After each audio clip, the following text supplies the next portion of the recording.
शराब पार्ट 3। शराब का सेवन महिला और पुरुष दोनों की प्रजनन क्षमता को गंभीरता से बाधित करता है। अंडों की गुणवत्ता को खराब कर एवोल्यूशन को वंचित करता है। एवोल्यूशन में मासिक धर्म पुरुषों में शुक्राणुओं की संख्या और आकार को कम करता है, जिसके कारण डीएनए को नुकसान पहुंचता है। परिणाम बांझपन, गर्भपात और भ्रूण की विकास की समस्या पैदा होता है एक शराबी और एक शराब पीने से। अब चलिए प्रजनन अंग प्रभावित कैसे होता है। तो अंडाणु हार्मोन असंतुलन प्रभाव से एस्ट्रोजन का स्तर बढ़ जाता है, मासिक धर्म अनियमित हो जाता है, एवोल्यूशन में समस्या आती है।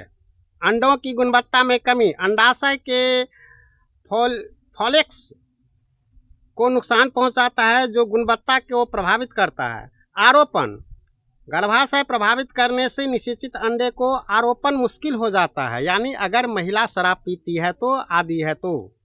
शुक्राणु अब पुरुष में कुल संख्या और गुणवत्ता में कमी आता है। शुक्राणुओं की बनावट असामान्य हो जाता है, जिससे कि अंडाणु को निषेचित करने में सक्षम नहीं हो पाता है। शुक्राणु गतिशीलता में कमी शुक्राणुओं की तैरने की क्षमता, शुक्राणु तैरता है जो पुरुषों में पाया जाता है, में कमी आती है, जिससे वे अंडे तक नहीं पहुंच पाते। डीएनए के क्षति का खतरा बढ़ जाता है और गर्भवती करने में पुरुष असमर्थ हो जाता है। महिलाओं की अंडाणुओं की संख्या क्या है। जन्म के समय में 1 या 2 बिलियन माने 10 से 20 लाख और परिपक्व यौवन के समय 3 लाख से 5 लाख सृजित 3 लाख से 5 लाख रह जाती है। पूर्ण जीवन काल में 400 से 500 परिपक्व अंडे ही शेष छोड़ती है।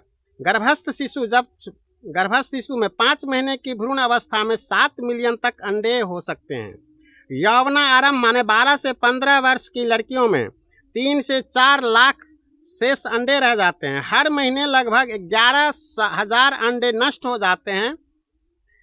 कमी महिलाएं नए अंडे नहीं बना सकती। अंडाणु कोशिकाएं अगुणित होती है, जिसमें 23 गुणसूत्र होते हैं।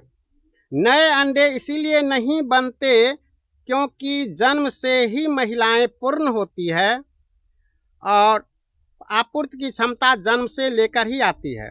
हार्मोन असंतुलन, थायराइड में खराबी और तनाव के कारण अस्वस्थ जीवन शैली। तो शुक्राणुओं की संख्या पुरुष में कितना होना चाहिए। औसतन एक सामान्य बीजपात में 60 मिलियन से 450 मिलियन शुक्राणु कोशिकाएं होती हैं। प्रति मिलीलीटर बीज में औसतन लगभग 100 मिलियन शुक्राणु होते हैं। सामान्य बीजपात की मात्रा 2 से 6 मिलीमीटर तक होती है। परिणाम स्वरूप आमतौर पर 39 से 960 मिलियन के बीच माना जाता है। और ये शराब पीने से इसमें यही संख्या में कमी आती है।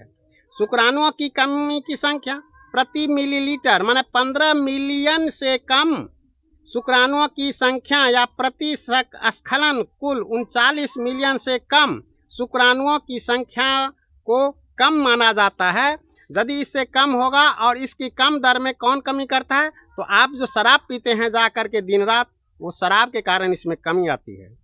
दैनिक संतुलन, दैनिक उत्पादन पुरुष का शरीर में प्रतिदिन लगभग 100 से 300 मिलियन नए शुक्राणु पैदा होता है। प्रति सेकंड लगभग 1000 से 1500 शुक्राणु उत्पन्न करता है।